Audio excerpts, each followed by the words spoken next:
We have seen mass burials. We have seen Christians being killed. We have seen it. We cannot deny that Christians have not been killed in Nigeria. Only yesterday, I watched a video of an evangelist, Dachamo.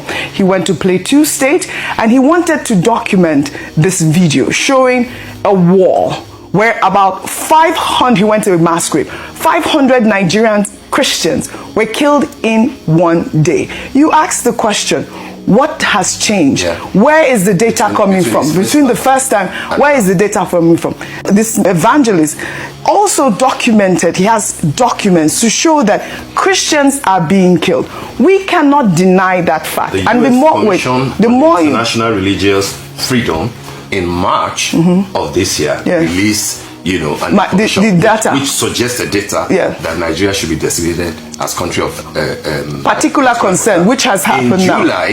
In July, they reiterated it. Yes. The March thing was global. In July, they now focused on Nigeria. Yes. My worry is why we left all these interventions and diplomatic, 2 years after this administration, we have no ambassadors, Steve. Correct. No ambassadors to give the sort of narrative that you have just shared here, to provide the sort of data that we need to see, to provide the sort of calm that Christians around the world need to hear. We are seeing data of Christians being killed. Not as much genocide, though.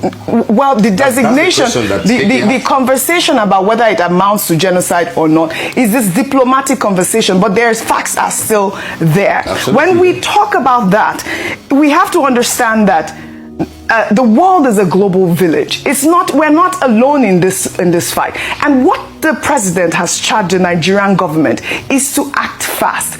If we are in the north, if we are experiencing this sort of killings that these are people from the north central have experienced so far, you will understand their pain. Plateau State, Benue State, Niger State. 2 years ago, the governor of Benue State, Autumn, raise the alarm. We're not the only ones. I mean, it's not only America that is speaking. But if the president is saying that Nigerian government needs to act fast, that is what we should encourage. They have to act fast. Our brothers and sisters, be it Muslims, Christians, cannot keep dying from these terrorists. And if it takes the American government to go kill these terrorists that have been causing this mayhem in Nigeria, that should be what should happen. Really? I understand. Hold on. Really? There are consequences. There are consequences to war. But we cannot... Let's be careful what we invite. I'm not inviting... I mean, how are you going to stop it? It's only diplomatic conversation. We have to show proof.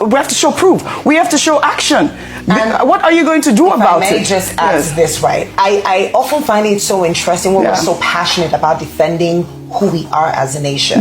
When we start to see that other people are noticing our inefficiencies. If we're so perturbed by this tagline, how about we start to actually deal with insecurity?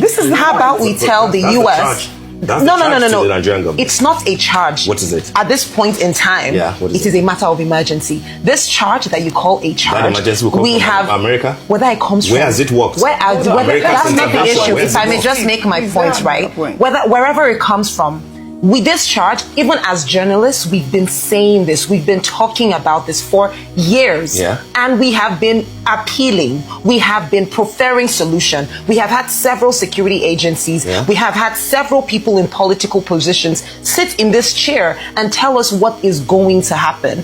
But clearly we've seen none of that. So what I'm saying is, I find it interesting how emotional we are about, this tag of genocide. It's very easy. We can tell the US to go back. There's genocide going on in Hold on a minute.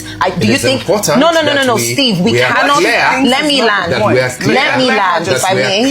Let me just land. What we are proposing. Here's the facts. The fact is Nigeria is a highly insecure country. That's correct. And if the tag of genocide incenses us so deeply, then let us fix our country and make it more secure for the people. Absolutely. We cannot say Christians are not dying. Neither can we say Muslims are not dying. People are dying on a daily basis, and they are dying as a result of situations that could also lead to a genocide. So it's not a matter of defending our stance on who we are. It is a matter of saying to the US, listen, we know our issues. We can do this and actually do it. All right. Fantastic. Unfortunately, we have very little time, but we have to take this day style. We have to, because it's... But just before that, it is important, given what Keke has said, because we haven't allowed him to respond, but we don't have time. Yes.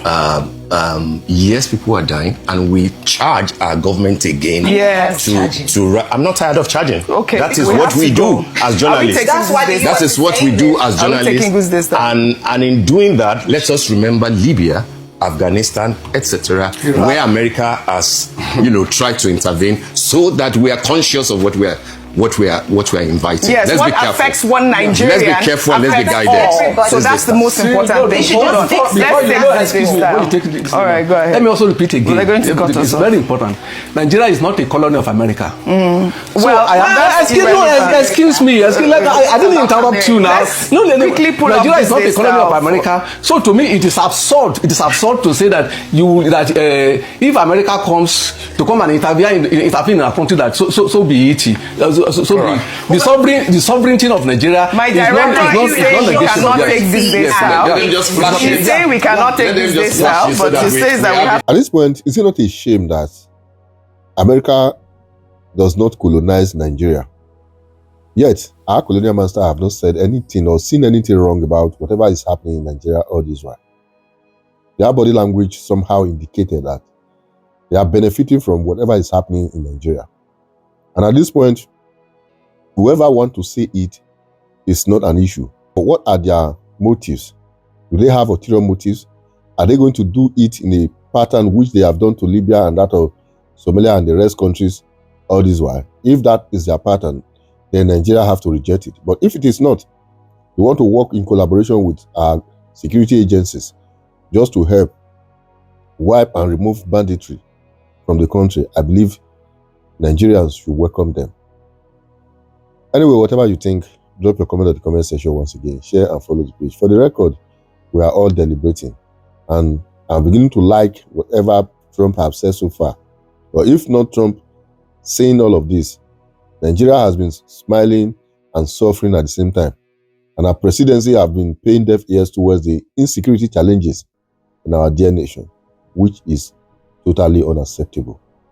And at this point again, every other that the Jews out there, I want to urge them, there is need for them to speak up, even if just one person that has been quiet as a result of this insurgency.